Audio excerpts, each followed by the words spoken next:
Alright everybody, it looks like The Rock is unlikely to wrestle in a match at WrestleMania 32. The Rock appears to have an insurance problem according to some reports, as he will be filming a movie in 2016, and when you are wrestling there is an obvious risk of injury and the studio doesn't want him to get injured while they are filming. It's very understandable. And even though he won't be wrestling that night, there's still a possibility that he could be appearing at WrestleMania 32 in Dallas. But like I said, he won't be able to wrestle that night unless it's in a WWE 2K16 tournament on Up Up Down Down. And much like The Rock, we've heard in reports recently that, or a while back ago, that Ronda Rousey as well won't be able to wrestle at WrestleMania 32.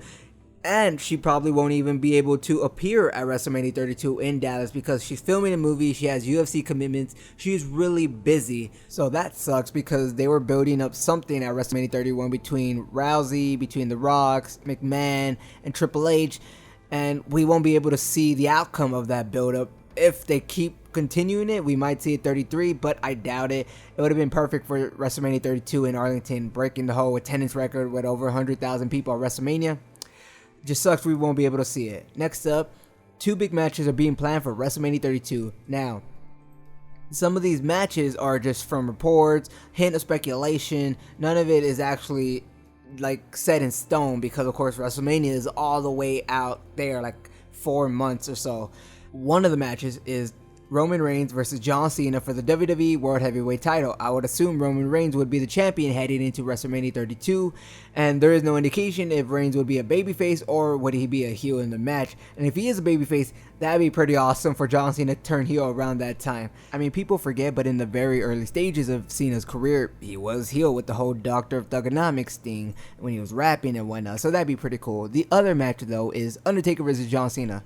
Now, this booking has been reported and been flying around the internet for a while now. Not like a couple months, but more just like a week or so.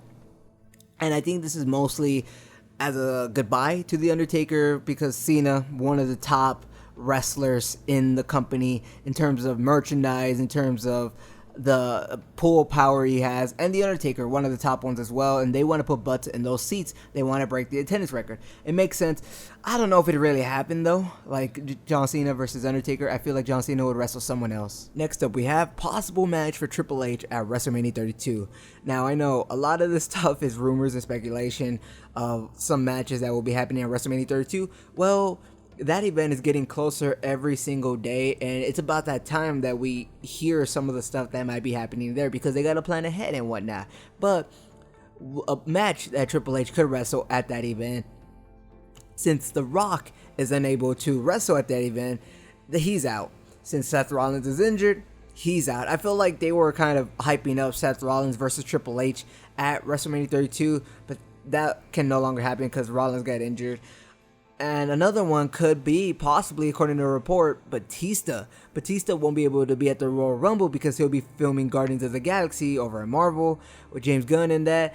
But he's going to be finished before WrestleMania 32. So it is possible he can come in to a Raw before 32, maybe to the pay-per-view or to the special event before that event, before WrestleMania, to kind of build it up and kind of be a retirement match for Batista because he's skyrocketing in his movie career now. He's Guardian, Spectre. He's going to be in a lot of other movies, and maybe it's about that time that he's done. He needs to retire. He needs to go into the Hall of Fame and whatnot because he's going to go in the Hall of Fame. Everybody remembers Batista. So it makes sense. It'd be a retirement match for him. Next up, we have new NXT Tag Team Champions are crowned. If you didn't notice, last night on NXT, we have some new champions, people who beat the Vaudevillains, Aiden English, Simon Gotch. It is Dash Wilder and Scott Dawson. Yes, they are the new champions, the new NXT Tag Team Champions. Pretty good wrestlers, honestly. I've been watching a couple of their matches so far. I'm interested in them more so than the Vaudevillains, to be honest. So let's see how they roll with the tag team champions. They are doing pretty good in the tag team division on NXT, just like the main roster. Tag team division everywhere, doing pretty good so far. Lastly, Hulk Hogan talks about a John Cena heel turn. And he basically said, never say never, because you really never know. Vince McMahon in a second could make John Cena turn heel if he wanted to. I mean, John Cena could probably turn heel if he wanted to as well. He has that pull power now. He's up there with Vince McMahon. If he says, yo, I want to go heel, I'm pretty sure Vince would listen and maybe push it for him. And that'd be pretty cool, because Hogan even says, if WWE is going to have John Cena go heel, let him go. Let him go all the way heel. Pull that edge out of John Cena, because Hogan thinks he'd make a great heel, and I think he'd make a great heel as well, because he was, like I said, he was a heel before, but now that he has this so much hate from all these adult males, I think he can pull off the heel thing even better now. Because even when he was doing heel, sure, he was getting booed at, but then after a while he started getting cheered, and I think you got to use those boos for you in your favor, and being a heel, it will work here, especially if he faces Reigns at WrestleMania as a heel. That'd be pretty interesting.